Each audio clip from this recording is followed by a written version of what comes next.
सरकार ने पर्यावरण संरक्षण की दिशा में एक बड़ा और अहम कदम उठाते हुए उत्तराखंड ग्रीन हाइड्रोजन नीति 2026 को मंजूरी दे दी है। 28 जनवरी को हुई राज्य मंत्रिमंडल की बैठक में इस नीति को हरी झंडी दी गई। दरअसल देश दुनिया में ग्लोबल वार्मिंग एक गंभीर चुनौती बन गई है, जिसे देखते हुए कार्बन उत्सर्जन कम करने पर लगातार जोर दिया जा रहा है।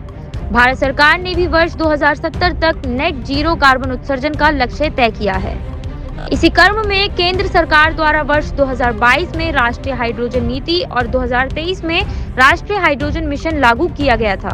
अब उत्तराखंड सरकार ने इन पहलों को आगे बढ़ाते हुए राज्य के लिए हरित हाइड्रोजन नीति तैयार की है। इस नीति के तहत राज्य में ग्रीन हाइड्रोजन के उत्पादन, भंडारण और उपयोग को बढ़ावा दिया जाएगा, जिससे न केवल पर्यावरण को लाभ मिलेगा बल्कि निवेश, रोजगार और औद्योगिक विकास को भी गति मिलेगी।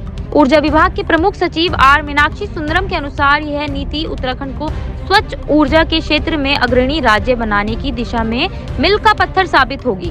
ग्रीन हाइड्रोजन नीति से राज्य की ऊर्जा आत्मनिर्भरता बढ़ेगी और आने वाले वर्षों में उत्तराखंड स्वच्छ और सतत विकास की मजबूत मिसाल पेश करेगा। कि उपयोग क्या क्या है? एक तो इंडस्ट्री में है, मैन्युफैक्चरिंग सेक्टर में steel manufacturing, cement manufacturing, fertilizer manufacturing, इन सब चीज़ों में है। फिर ये ट्रांसपोर्टेशन फ्यूल के रूप में भी ये काम आएगा।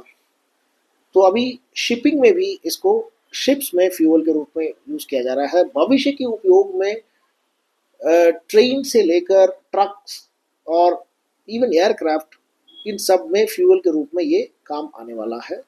और अभी एक ट्रेन एक एक्सपेरिमेंट के तौर पर इंडियन रेलवेज ने चलाया है ग्रीन हाइड्रोजन पे, हरियाणा स्टेट में।